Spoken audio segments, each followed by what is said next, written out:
A live look now over New York City, where today prosecutors in Donald Trump's hush money trial began calling on their final witnesses. A big focus today, of course, was on financial documents at the heart of the charges against the former president. Chief Legal Analyst Khalif Rhodes is here. And Khalif, we're hearing that Michael Cohen, the star witness for the prosecution, he's going to be taking the stand on Monday. Well, if this case started with Stormy Daniels, it ends with Michael Cohen. I mean, you got to kind of do the bookend portion of it. And so Stormy Daniels brought a lot of drama throughout this week, but it still didn't connect the dots. You know, if we're going to say la, la, la, la, you got to get to Michael Cohen. He had the middle portion. The payments were made from his account to Stormy Daniels. And then at some point, these 33 different transactions went from Trump's campaign to Cohen. If there's no Cohen, there's really no case. And so he has to testify. I look forward to seeing what he says. I know that it will look like fireworks and drama. I just wish we had TV so we could see it.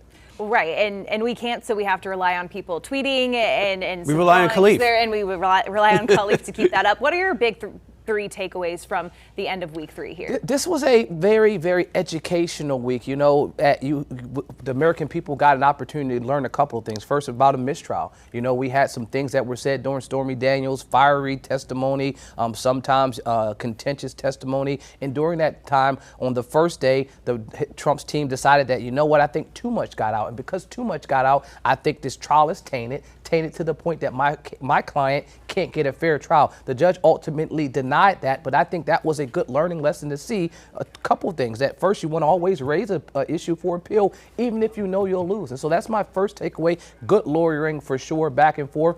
The other thing is that we saw that Judge Merchan likes to draw lines in the sand, and he wants to try to tempt the president, where some other judges have backed off and attempted to just stay in the middle. He is running a very efficient courtroom, and part of that efficiency is ensuring that the former president doesn't step out of line, and at least making the threat of holding him accountable. I'm not sure if he will, but that's probably my second takeaway. And then you can't talk about this week without mentioning Stormy Daniels. I mean, her testimony, it was extremely graphic. It was extremely detailed, but you needed to have a little bit of that. This was not a case about rape. It wasn't a case about, you know, adultery. It is basically a transactional case, but she gave some color, she gave some flair, and she gave some personality that I think helped both sides, the defense and the prosecution. You know, the prosecution talks that they might be resting next week. They had one of the witnesses on the stand was trying to connect the dots with phone records and stuff. That's a kind of an end of the type of a prosecutor type of a thing that you have. So what could we expect then next week? I mean, they've laid every foundation that they could lay. I mean, you have to remember, a defendant in a criminal case has no duty to present any evidence. So Trump could literally walk in there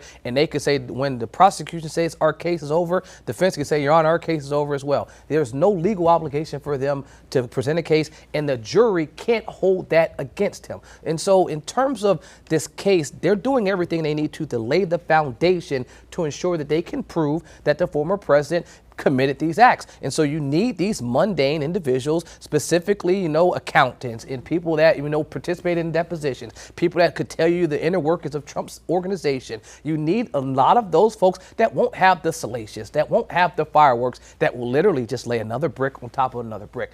But I can say that I didn't anticipate this, and I don't think anyone anticipated this. The attorneys didn't anticipate it. They talked about 6 to 8 weeks, and now we're talking about 3 and potentially being done, because I'm not even sure who the former president will call. It's up in the air if he'll get on the stand, but who else could he call?